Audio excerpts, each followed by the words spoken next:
लेकिन एक चीज याद रखना, अगली बार जब भी अपना वोट दो, किसी पढ़े लिखे इंसान को अपना वोट देना, ताकि ये सब कुछ दोबारा जीवन में ना झेलना पड़े।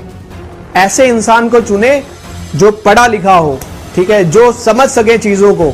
सिर्फ ऐसे इंसान को ना चुने जिनको सिर्फ बदलना आता हो, नाम चेंज करना आता हो।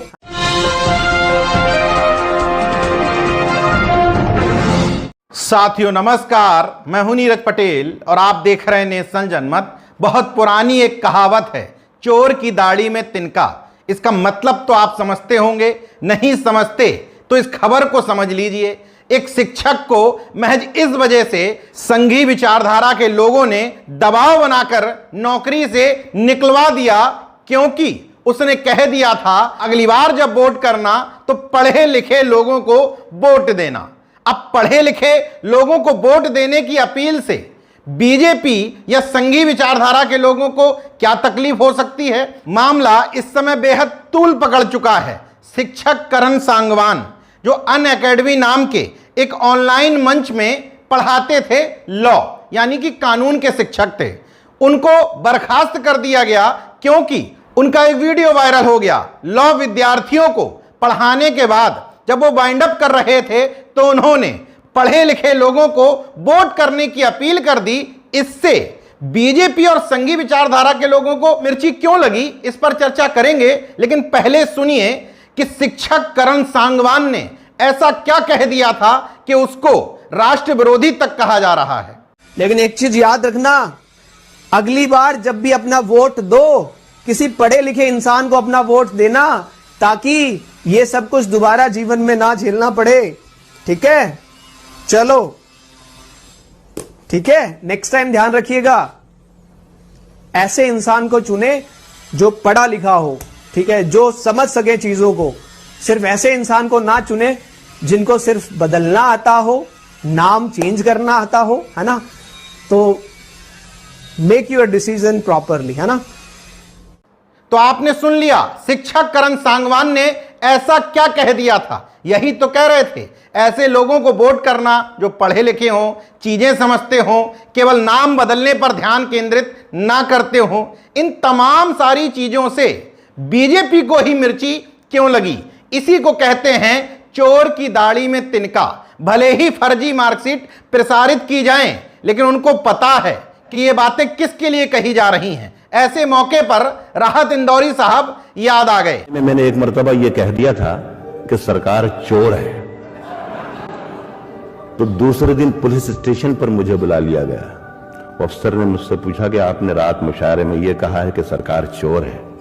मैंने कहा जी हाँ, ये तो कहा है कि सरकार चोर है, लेकिन ये नहीं कहा कि हिंदुस्तान की सरकार चोर है, कि पाकिस्तान की सरकार चोर है, या अमेरिका की सरकार चोर है। कि अफसर मुस्कुराया और कहा कि अच्छा, आप हमें बेवकूफ भी समझते हैं क्या? हमें मालूम नहीं कि सरकार कहां की चोर है। उसी तरीके से इस बार जब शिक्षित लोगों को वोट करने की बात की जा रही है तो मिर्ची लग गई। और मिर्ची इस हद तक लगी कि बकायदा अनअकैडमी के ऐप को अनइंस्टॉल करने के लिए अभियान भी चलाया गया ट्विटर पर। अब शिक्षक करण सांगवान के पक्ष में कौन है, विपक्ष में कौन है, उससे सारी तस्वीर साफ हो जाती है। करण सांगवान का समर्थन किया है मुख्यमंत्री अरविंद केजरीवाल ने। उन्होंने कहा है कि पढ़े लिखे लोगों को वोट देने की अपील करना अपराध कैसे हो गया। कांग्रेस की नेता सुप्रिया श्रीनेत ने भी ट्वीट किया, ऐसे रीढ़हीन और कमजोर लोगों को शिक्षा का मंच चलाते हुए देखकर दुख होता है। जो लोग दबाव में झुक जाते हैं और धमकाए जाते हैं, वे कभी उन नागरिकों का पोषण करने में मदद नहीं कर सकते जो इस दुनिया में सभी बाधाओं के खिलाफ खड़े होते हैं। ये टिप्पणी उन्होंने अनअकैडमी के उन संचालकों पर की है जिन्होंने करण सांगवान को नौकरी से बर्खास्त कर दिया। अब एक सबसे महत्वपूर्ण टिप्पणी देखिए। एंट्री मारती हैं विश्व हिंदू परिषद की नेता साध्वी प्राची। ट्विटर पर अपील करती हैं कि अब इस ऐप को अनइंस्टॉल करने की जरूरत नहीं है, क्योंकि इन्होंने राष्ट्र विरोधी शिक्षक करण सांगवान को नौकरी से निकाल दिया है। अब सोचिए, पढ़े लिखे लोगों को वोट करने की अपील करना राष्ट्र विरोधी कृत्य कैसे हो गया। अभी तक तो मोदी जी पर सवाल उठाए जाते थे तो उसको राष्ट्र विरोधी कृत्य कहा जाता था, मगर अब बिना नाम लिए इशारों में भी कोई अगर सही बात कहे तब भी इनको मिर्ची लग जाती है, क्योंकि चोर की दाढ़ी में तिनका तो होता ही है। नेशन जनमत ने इस बात की भी पड़ताल की कि शिक्षक करण सांगवान लॉ विद्यार्थियों को पढ़ा क्या रहे थे। उस दिन चर्चा हो रही थी केंद्र सरकार सीआरपीसी और आईपीसी में बदलाव करने की जो तैयारी में है उसी को लेकर के वो अपने विद्यार्थियों को समझा रहे थे, और बाद में ये टिप्पणी कर दी, सीधे सीधे अंधभक्तों को उसी तरीके से मिर्ची लग गई मानो कह रहे हो क्या हमें पता नहीं है कि हमारा वाला अनपढ़ है, डिग्री फर्जी है। बहरहाल अंधभक्तों के इस अमृत काल में पहले पत्रकारों को नौकरी से निकलवाया जाता था, अब शिक्षक भी नौकरी से निकलने लगे, लेकिन शिक्षक करण सांगवान अपनी बात पर कायम है।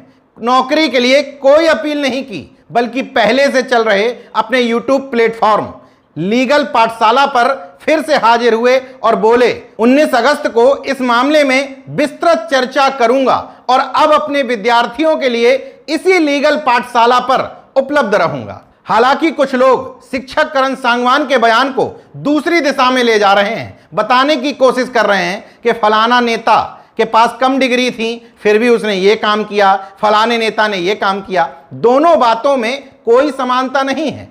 शिक्षक करण सांगवान यहां जो पढ़े लिखे का संदर्भ दे रहे थे वो समझदार व्यक्ति से दे रहे थे जिसको मामलों और मुद्दों की समझ हो। वहां मसला दूसरा है। डिग्रीधारी जनप्रतिनिधियों को लेकर बाबा साहब की क्या सोच थी, क्या डिबेट हुई थी, उन सब बातों का मुझे लगता है कि सीधे तौर पर इससे कोई संबंध नहीं, लेकिन सब अपने अपने ढंग से सोचने को स्वतंत्र हैं। किसी ने शिक्षक को देश विरोधी सोच लिया, कोई संविधान विरोधी सोच सकता है, कोई कुछ सोच सकता है, सब अपने नजरिए से सोचें। लेकिन नेशन जनमत का मानना है कि शिक्षक करण सांगवान ने इस तरह की टिप्पणी करके कोई ऐसा अनुचित काम नहीं किया था कि उनको नौकरी से बर्खास्त किया जाए। देखते रहिए नेशन जनमत, जागरूक और सजग बने रहिए। जय विज्ञान, जय संविधान, जय लोकतंत्र। धन्यवाद।